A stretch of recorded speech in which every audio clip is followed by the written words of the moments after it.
자, 이번 키워드 보겠습니다. 또 조연아 안 할 수가 부사장. 없죠. 예? 안 할 수가 없죠. 자, 대한항공 전 부사장 조연아 부사장 얘기가 지금 별명이 한간에서는 조양파로 불려지고 있습니다. 까면 깔수록 계속 나옵니다. 조양파. 처음 듣는 얘기인데? 아닙니다. 지금 아니에요? 계속 나오고 있고 찔끔사과 이 신조어도 많이 지금 이 탄생이 됐습니다. 지난번에는 뭐 분할 분할 사태, 사과, 사태. 각본 아버지의 각본 사과, 황제 출두, 황제 경영, 뭐 아무튼 많은 지금 이 신조어를 탄생시킨 조연아 사건. 우리가 뭐 지금 한마디로 얘기하면 미숙한 대응, 아니란 인식, 그리고 우리가 또 천민 자본주의에 또 증거 인멸 논란으로 지금 굉장히 지금 또 논란이 되고 있습니다. 자, 여기에 대해서 또 새로 나온 뒷얘기를 우리가 또 알아보도록 하겠습니다. 이성희 패널이 전번회 때 아주 그 감이 좋더라고. 정확하게 예측을 했어요. 네. 대한항공 큰일 났다. 뭐 위기죠, 위기죠. 하는데 정말 이 패널 분석대로 지금 제대로 그 그러게. 지금 사건이 주가가 떨어지고 뭐 위기입니다. 그러네. 뭐 요새 뭐 어떻게 감이 좀 살았나? 아니 이성희 상무님 저 조연아 왜 뉴욕 갔나 조사해 왔어요? 왜 뉴욕 갔나? 그러니까 개인적으로 갔냐 업무적으로 갔냐? 응, 왜 조사해서 갔나? 그거 굉장히 중요합니다. 뉴욕을 가니. 알고 계신 게 있나 봐요. 몰라요 나. 그 아직도 언론에 하나도 안 나오는데 왜 뉴욕을 갔나? 왜 어떤 어떤 대한항공 힘으로? 주주가 물어봤더라고. 도대체 누구 돈으로 비행기 싹을 냈냐? 어? 그리고 무슨 목적으로 갔냐? 무슨 업무상. 목적으로 갔냐? 뭐 이런 거를 지금 우리가 조사하라고 지금 언론에다 촉구하는 거죠? 그렇죠. 이 DT도 그걸 안 하더라고. 근데 이제 이런 생각이 들더라고요. 요번에 조연아 씨가 검찰에 출두할 때 그 모습을 보니까 막 기자들이 사정없이 공격을 하는 거예요. 그렇죠. 조연아 씨는 거의 뭐 반패인 다 됐어. 그 변호사 입장에서는 안쓰럽기 짝이 없는 거예요. 그 모습이. 그래서 이게 이제 조금 또 시간이 지나면 동정론이 다시 일어나지 않을까. 이미 그때도 각본대로 다 했다며요. 맨미더 들어와서 서서 사과하고 질문 3개 받고 질문 3개 누구 하고. 근데 이번에 들어갈 때 동정심 안 들었어요? 저는 아니 이건 전혀. 없어. 이건 동정심 조금 없어. 들려고 했는데 그러니까 동정심이 바로 들려고 할 때 각본이었다라는 게 이미 그 언론 보도가 또 나왔던데. 그러니까 동정심 들만하면 무슨 일이 터져. 그렇습니다. 그 양파 까듯이 계속 껍질이 까지니까 진짜 동정을 못 받고 있는 겁니다. 사실 동정이 되죠. 왜냐면 안쓰럽고 이거 사실 뭐 하루 이틀이면 끝날 얘기를 갖다가 지금 2주째 지금 이게 지금 얘기가 계속 일파만파되고 그리고 있는데 이런 식으로 계속 가다가는 혹시 또 최경희 사건이 또 생각이 연상이 된단 말이에요. 그러니까 언론을 통해서 우리가 대한항공을 또 조연아 씨를 때리는 거 좋다 이거야. 이제 잘못하는 사람은 벌을 받아야 되는데 너무 인신공격 위주로 해가지고 뭐 시시콜콜까지 이렇게 그 사람의 행동을 벌을 해야지 그 사람의 인간성 자체를 벌을 해서는 안 된다. 그러니까 이제 우리가 그 황제 출두라고 하는 게 뭐냐면은 그 국토부에 조사를 받으러 갈 때요. 받으러 갈 때 대한항공 지금 40명을 데리고 가가지고 그 왜 화장실 청소 한 번 더 해주시죠 라고 한 것부터 시작해서 또 하나는 그 자기가 전 지금 부사장 직함이 다 내려놨습니다. 아무것도 없습니다. 지금 따지고 보면은 없는데 주식회사 한질의 그 사장 전무 뭐 아주 그 굉장히 그 또 유명하신 분들을 대동하고 그분들이 완전 무슨 공주 모시듯이 왕비 모시듯이 데리고 와 출두를 하는 경우가 그분들이 문제가 있는 거예요. 그러니까 을이 아주 을기가 몸에 배가지고 을기 말 되나 을기? 을기 말 되죠. 을기가 몸에 와서 시키지도 않는데 이거 하는 거야. 시키지도 않는데 야 화장실 청소 좀 해달라고 조연아가 시켰다는 뭐 팩트 있어요? 아니 시키지 않아. 그렇게까지 을들이 가서 화장실 청소 그렇죠. 하고 있잖아 지금. 네. 그 두 가지 차이가 있어요. 예전에 그 재벌가들이 검찰에 출두할 때 차이가 뭐냐면 하나는 휠체어 타고 오지 않았다는 거하고 또 하나는 옆에서 우리 사장님, 회장님 힘내세요 이게 없더라고.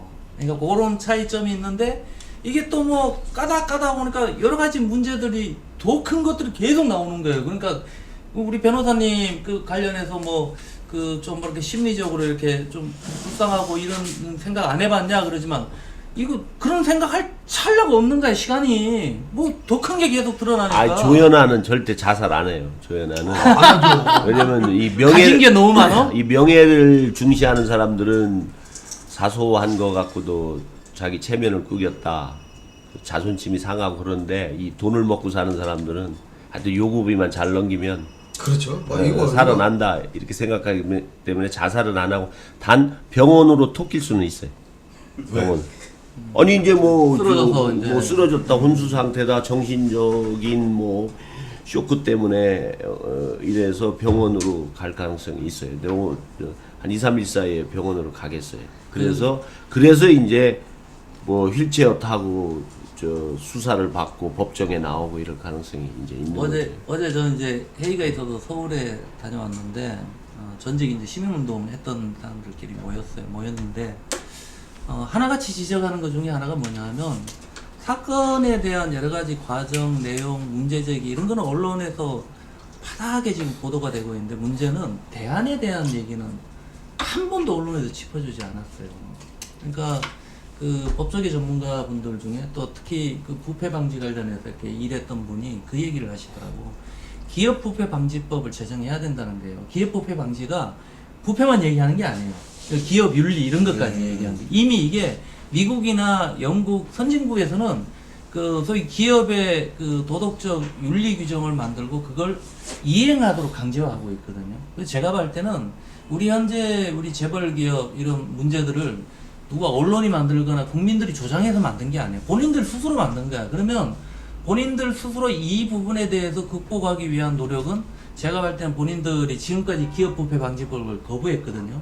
뭐 그 경청이나 이런 데서도 적극적으로 나서서 기업 부패 방지 또는 기업의 윤리 규정을 만들고 이렇게 실천하겠다 이런 것들을 선언하는 것도 저는 이 문제와 관련해서 국민들한테 뭔가 사죄하고 국민들로부터 동의받을 수 있는 수단이 아닌가 저는 그런 생각이 들더라. 좀 그런 것들이 부차적으로 이행될 필요가 있지 않나 이런 생각이 그러니까 들어요. 구체적으로 제 2세, 3세들한테 대물림으로 운영권을, 경영권을 상속하지 말라는 얘기지. 넘겨주지 말라는 얘기지. 지금 그걸 어떻게 강제화할 수는 없잖아요. 그거 할 수 있어요. 그거 어떻게 무슨 법으로 그게?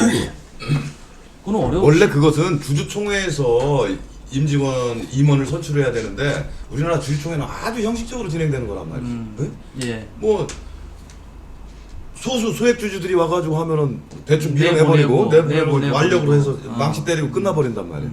이런 식으로 주주총회가 진행되는 것을 방치해가지고는 안 된다는 얘기예요. 지금 금편을께서 말씀하신 그 기업의 윤리를 강조하기 위해서는 주주총회의 기능을 살려야 된다는 얘기예요. 그런 관련법을 바꾸는 것도 방법인 거죠. 오늘 아니 전화- 굳이 맞습니다. 네. 굳이 네. 무슨 법을 새롭게 만들거나 뭐 이럴 필요가 없어요. 지금 있는 법만 잘 집행하고 예를 들어 국토해양부 같은 경우 얼마나 이 국토해양부 감사해야 돼요. 그 사고 해상사고, 항공사고 처리 조사위원회 이거 조사 감사해야 된다고. 처음에 조연아에 대해서 아무런 문제가 없는 것처럼 대한항공 쪽 얘기만 그대로 받아 적은 거 아니에요. 근데 이런 소위 말해서 고급 공무원, 대기업, 고위 언론인, 법조계 고위직들이 전부 이게 일종의 상피아야 상피아. 상부사회, 상층사회의 이 담합. 이 구조 때문에 여러 가지 법 순간순간 지켜져야 될 법과 규정들이 이게 실현이 안 되어 버리는 거예요. 뭐 동의하는데요. 이 기업부패 방지법은 윤리 규정 이런 것도 강화하는 내용이지만 이게 누가 우리나라한테 권고를 하고 있냐면 국제 투명성 기구라고 그 청년 관련해서 이게 지수 매년 발표하는 그 유엔 산하에 인정된 그 소위 비영리 단체거든요. 여기에서 우리나라 정부에 권고를 냈고요. 지금 몇 년 동안 이 얘기가 계속 나오는데 경총이나 기업에서 계속 거부하고 있는 거예요. 그런 점에서 그러면 보면 우리 지역에서도 이걸 한번 제안을 해보자. 우리 지역에서도 2세한테 물려주지 말기 운동. 말기 운동. 그래도 우리 당장 방장쇼에서 한번- 긴장하는 분 계실 것 같은데 몇 분들. 몇 분 있지. 우리 다 알잖아요. 누구누구라고 그러니까. 굳이 얘기 안 해도. 네. 이 패대기쇼에서 그럼 한번 캠페인 한번 제안하면 어떻습니까? 근데 자격 있는 분은 또 해도 되지 않습니까? 자격이 없는 분들이 안 해야 되죠. 따지고 자격 있냐 없냐 따지지 말고 그냥? 그냥 하자 이거지. 응? 그럼- CEO한테 경영을 맡기지 자기 자식들한테 부사장 시키고 무슨 뭐 전무 시키고. 그러니까 소유와 경영을 좀 분리하자는 얘기예요. 아니 뭐 그 양반들 꼭 직접 경영 안 해도 먹고 사는데 지장 없을 거 아닙니까? 제가 그 잘난 척 하나만 좀 하면요. 그 일본하고 독일이 산업화가 급속도로 이루어졌던 근본 원인이 일본, 독일, 우리나라 공이 가족주의 중심적인 문화가 있는데 일본하고 독일은 가족 위주의 경영 문화를 탈피했어요. 걔네들은. 그러니까 소위 얘기해서 능력 있는 사람 이런 사람들 위주로 배치를 했고 독일도 마찬가지. 그러면서 급속한 산업화를 끌어냈던 거죠. 근데 우리는 아직까지 여기에서 탈피 못하고 있는 거 보면 그런데 네. 참여연대는 왜 그런 일은 안 하고 맨 엉뚱한 일만 맨날 하냐고. 그런 얘기 하잖아요. 소액 주주 운동 이런 게 그런 일환으로 하는 거죠. 근데 결론이 뭐가 나왔어? 뭐 그래도 관련법 지금까지 많이 만들고 했어요. 이게 무슨 소리야? 소리가 왜 이렇게 아까 말한 저 금홍섭 위원장의 그런 항의 전화 좋은 나왔다. 항의 전화 나왔어. 항의자로 나가. 좋은 그 기업 환경을 정화하는 법들이 이 상피아들 때문에 안 된다니까. 언론에서도 그런 운동을 안 하고 정치인들도 나서지 않고 그 문제가 있는 거죠. 어쨌든 이번에 조현아 사건으로 해가지고 우리가 크게 깨달았어요. 절대 이런 식으로 재벌이나 대기업이 대물림돼서는 안 되겠구나. 그렇죠. 네? 그건 뭐 틀림없어. 뭐 공감대 형성됐잖아요. 예. 근데 제가 이 조양호 회장이죠. 조현아 부사장의 전 부사장의 아버지 되는 분한테 지금 3남매가 지금 경영 일선에 다 지금 나와 있거든요. 3남매가 있는데 과연 그 3남매가 훗날에 우리 대한민국 국적기죠. 이 칼 항공을 운영할 자격이 진짜 있는지 저는 묻고 싶습니다. 가슴이 아프고 좀 반성을 좀 해보시기를 제가 권고 드립니다. 왜 이 얘기를 드리냐면은 이 3남매가 다 막장 형태의 다 도마 위에 올랐던 사람들입니다. 그렇죠. 뭐 여러 뒷말도 많이 예, 남겼고. 3남매가 네. 특히 그 아들이죠. 그 바로 조현아 부사장의 밑에 딸, 아들, 딸 이렇게 돼 있죠. 그렇죠. 네. 그분도 뭐 우리가 다시 한번 저 끄집어 기억하고 싶지는 않겠지만은 2005년도에 70대 할머니 왜 가다가 시비가 붙었는데 폭행해갖고. 할머니를 밀어뜨려가지고 경찰에 입건된 그런 사건도 있고 맞아요. 또 2012년에는 인하대 운영 문제와 관련돼서 시민단체와 또 갈등이 막말. 있고 예, 막말 또 이렇게 있었고 그 다음에 밑에 여동생이죠. 조현민 전무 같은 경우는 이 2012년에 그 SNS에서 그러니까 진웨어라고 하는 승무원이 유니폼이 짧았는가 봐요. 그러니까 진웨어 승무원의 유니폼이 짧아서 민망하다라는 글이 올라오니까 뭐라고 했냐면 이 내용은 명예훼손이잖아요. 명의훼손이라고 쓴 거예요. 명의훼손. 그러니까 널 명예훼손이라는 단어조차도 모르냐 하고 했는데 사실 알고 보니까 이 조현민 그 전무는 국적이 미국이고 또 이 전자 공시 사이트의 각종 문서에 보면은요 에밀리 조라고 기록이 되어 있습니다. 그 얘기는 뭐냐면 모국어도 에밀리죠? 에밀리. 그러니까 우리 모국어도 제대로 모르는 철부지다는 얘기죠. 또 뭐 이 조현아 부사장 같은 경우는 알다시피 작년 5월에 하와이 와이키키 리조트 호텔 개보수 공사 담당으로 발령을 냅니다. 가서 2달 만에 쌍둥이를 낳고서 미국 국적을 얻고서 4달 만에 다시 한국으로 들어오죠. 전형적인 원정 출산이죠. 근데 이런 재벌도 예를 들면은 천민만도 못하는 거 아닙니까? 이게 우리가 천민 재벌, 천민 자본. 듣고 보니까 더 그러네. 더 열받네. 그래서 어쨌든 간에 여기에 된 그 황제경, 족벌 경영의 문제가 뭐냐면은 지금 대한항공 본사 1층 건물에 있는 커피숍이 조현아 부사장 겁니다. 아, 조사 많이 했죠. 맞아요. 그리고 막내 여동생 조현민 전무가 그 인하대 병원 있지 않습니까? 인하대 병원 1층 커피숍이 바로 주인입니다. 그래서 이런 대한민국을 대표하는 국적항공사의 정말 많이 차세대 하셨네. 경영인이 그런 것까지 한다는 이런 천민 자본주의와도 더 못한 아주 상弄할 짓도 아닌 것을 더 하고 있는 이런 현실에 과연 이런 분들을 믿고 조양호 회장은 이 자식들을 우리 칼 대한항공 경영을 맡긴다? 이건 생각을 해봐야 된다. 저는 이렇게 생각을 합니다. 대한항공 명칭 해수 검토 뭐 고위직 지금 많이 지금 뭐 지금 서명 운동까지 들어갔습니다. 왜 한진그룹에서 하면 한진항공이라 그래야지 왜 대한민국 마크를 달고 국적기를 달고 하느냐까지 지금 나오고 있는데 사실 이 문제는 1969년도에 그 대한항공공사를 이제 인수를 받았기 때문에 대한항공을 쓰게 해줬는데 쓰게 해준 분이 이제 박정희 전 대통령이죠. 그리고 그거까지는 뭐 그럼 이름을 바꾸면 뭘로 바꿨으면 좋겠어요? 한진항공이죠. 땅콩 항공이 뭐 더 이름 이미 국제적으로 다 알려져 있는 땅콩 항공으로 해야지. 좀 이 얘기 방향이 저는 어쨌든 간에 좀 그 이 부분 관련해서 결론적인 얘기 좀 드리면 답답한 것 같아요. 우리가 국민들이 언론도 그렇지만 요구하고 야유 보내고 뭐 이렇게 하는 건 누구든지 할 수 있다고 저는 봐요. 뭐 대한민국 국민이 요즘은 평론가 아니면 살기 어렵다고 얘기하는데 다 할 수 있지만 뭔가 이런 계기에 좀 대안에 대한 고민을 좀 할 수 있는 그러니까 이제부터는 그 얘기도 좀 할 수 있는 예수께서 이 죄 없는 자만 돌을 던져라 하셨단 말이에요. 왜 우리가 이 갑질 하는데 우리 스스로 다 만들어면 여기 갑질 안 해본 사람 있어요? 저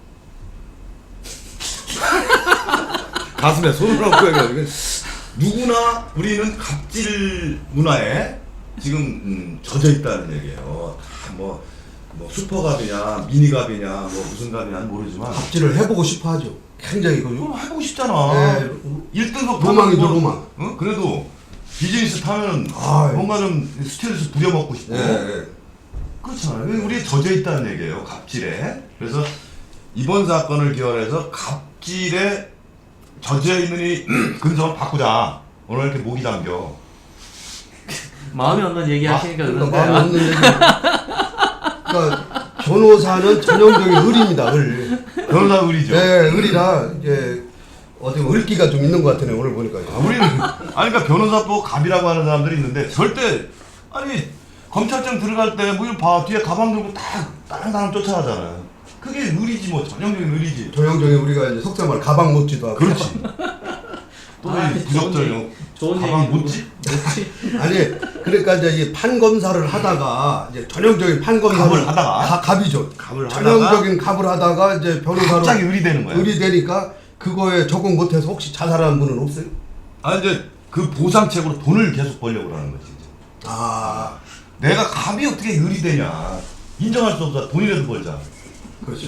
이런 심이라는 얘기예요. 그래서 사실은 변호사들이 그 막 TV 카메라 막 비치는데 뒤에 가방 들고 쫓아가는 사람들 보면 참 같은 변호사지만 그냥 어떻게 하셨다. 그러니까 조금 높이 벼슬을 한 사람은 너무 창피하게 저기 앞에 안 나서죠. 아 돈만 주면 할 거 뒤에 아니에요. 대표 변호사 하고서 일감만 그런 지켜면 거 일감만 이 따다가 달랑달랑 안 해도 상관없어. 변호사가 꼭 거기 쫓아가가지고 그러니까 이게 돈도 못 버시는 거죠.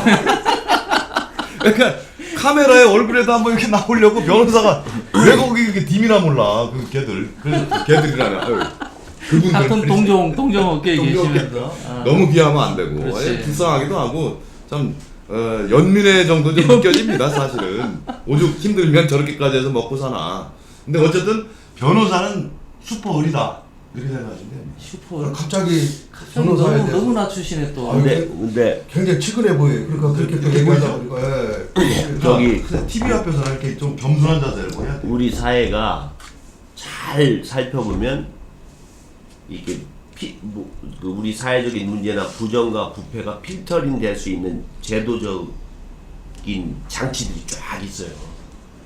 이제 예를 들어서 이제 이 소위 을들의 세계는 그 장치에 딱 걸려갖고 옛날과 달리 요새는 어디 가서 청탁을 하나 하기도 힘들고 취직 같은 거 하나 부탁하기도 힘들고 무슨 항공사진 찍혀서 건축법 조금 위반하면 금방 그 과태료 내야 되고 가서 이야기하면 통하지를 않아요. 딱 돼 있습니다. 상당히 정비가 돼 있는데 이 상층부는 그 필터링 역할을 못해요. 서로 봐주고 눈치껏 갖고 넘어가고. 그래서 상류사회 문제가 심각하게 우리 사회를 이렇게 불안하게 만드는 거예요. 관청에서 기업 감시 감독하고 규정대로 하고 이래야 되는데 슬쩍슬쩍 넘어가지고 언론에서 슬쩍슬쩍 봐주고 사법기관 넘어가면 대충 경미하게 처벌하고 그래서 이걸 전체적으로 상류사회를 정화하는 이런 운동을 어떻게 해서라도 만들어내고 뭐 정치인 중에 한 사람이 그걸 맡아서 진행해 나가면서 국민들의 호응을 받아 나가면서 또 시민단체가 다시 이런 부분 아까 금홍섭 위원장이 얘기했던 기업 부패 방지를 위한 상류사회의 이 필터링 안 되는 이 모순 구조를 개선하기 위해서 나서야 돼요. 그렇지 않습니다. 근데 저기 국토부는 조사해야 되겠죠? 그거 감사해야 돼. 그 항공 마피아 요즘 또 항공 감사 마피아가 아주 감사 시작했다며. 아 그쪽 들어갔어요? 네, 했대요. 아니 거기도 마피아가 있어요? 네, 그건 항공 그런데. 마피아라고. 아니, 없는 데가 어디 있어? 아니 우리 정부 뭐 부처에 없는 데가 어디 있겠어요? 다 뭐, 시민단체는 마피아 없어요? 저희는 없어요. 저 뭐 누가 있어요?